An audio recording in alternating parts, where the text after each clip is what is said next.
Good morning children. In the last video we have started our chapter number 13, time and motion. In that video I taught you about simple pendulum and measurement of time. So let's continue the chapter. Now there is an activity which is given in your book to determine the time period of a pendulum. For this you have to set up like this given in the diagram at your home. What will you do? Take a thread that carry a metal bob, fix it at this end, and this end, the bob end, should be free to swing. Okay, what we have to do, first of all, wait till the bob comes in the rest position. When it is in the mean position, it will be in the rest position. Okay, now gently hold the bob and move it slightly to any extreme position, either towards B or towards C, and release it. It will start swinging, it will start oscillating. We have to count these oscillation.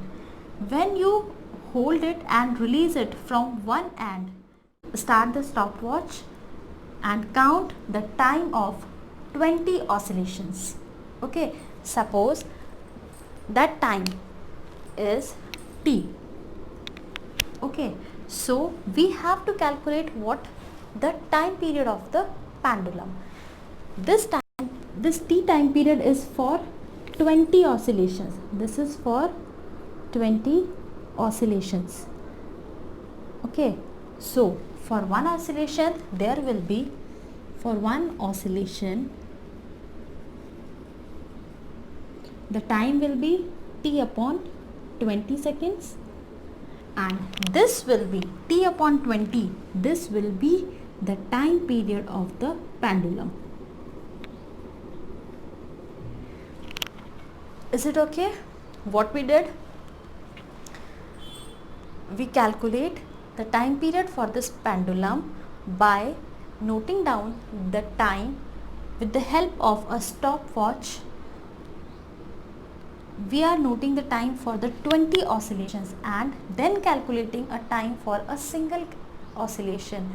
The time taken in the single oscillation, in one oscillation, is called the time period. So we calculate it by dividing the total time by 20. So this will be the time period of simple pendulum. Okay, now repeat this activity again and again, but you have to make some changes. How? You have to change the displacement from the mean position. That means this amplitude A to C. If earlier you are going to this point up to C, now make this displacement more. Okay, change the displacement. You can, if you have earlier took greater displacement, then you can make it less. Okay. Secondly, you can change the mass of the bob. You can change the metal. Okay. Then third time you can change the length of the string. That means this length. You can change the length of the string and repeat the activity. In this way you will get 4 time periods. One is from this normal activity, second one from the changing displacement, third one from the changing the mass, and fourth one from the changing the length of the string. Okay, now what will you observe? You will observe that the time period of a pendulum depends upon only one thing, and that is the length of the string. That is the length of the string.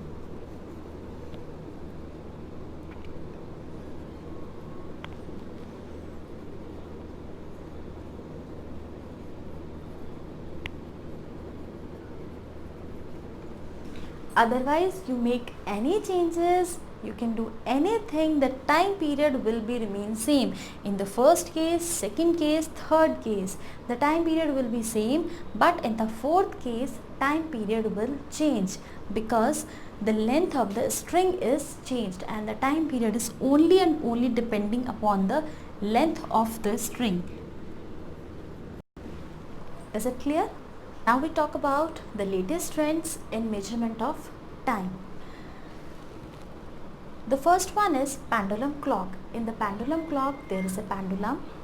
The motion of the pendulum controls the movement of the hands of the clock.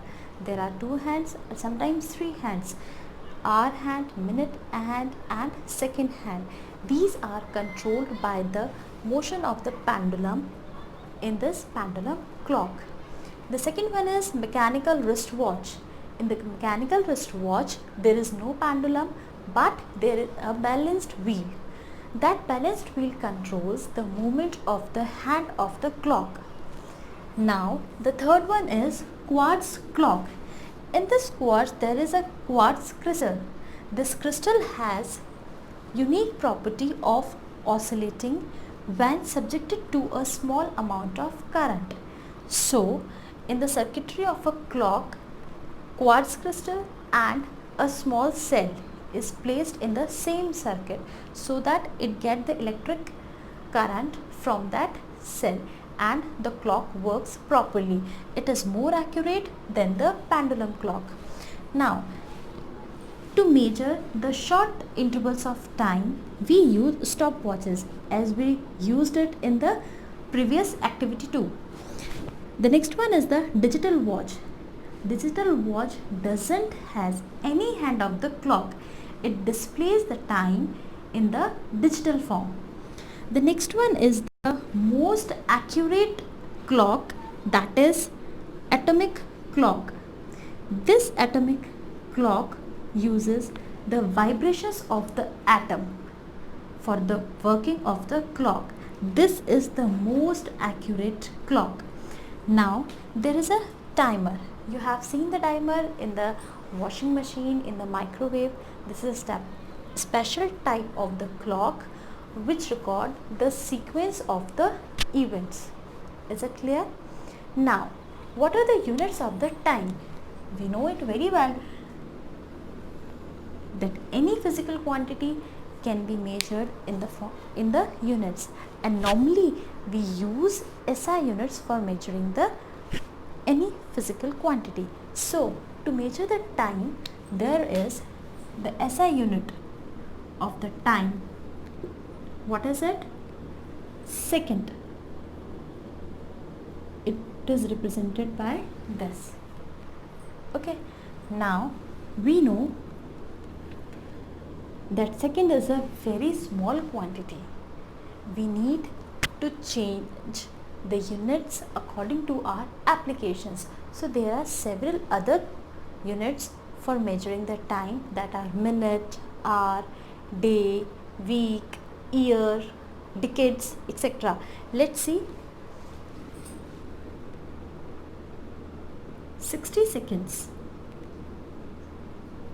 is equal to, you know very well, this is equal to 1 minute. I am writing the full 1 minute. Now 60 minutes will be equal to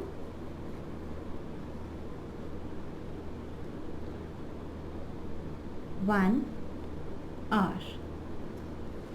Now 24 hours will be equal to 1 day. Now 365 days. In between there are weeks and months also, that 7 days will be a week and 30 or 31 days will be a month. I am not writing that on the board. So 365 days will be equal to 1 year. Now 10 years will be equal to 1 decade. 10 decade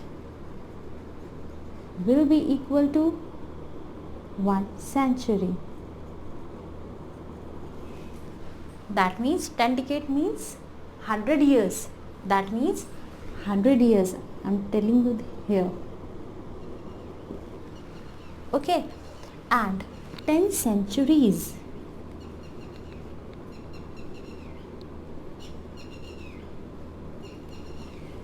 10 century will be equal to 1 millennium.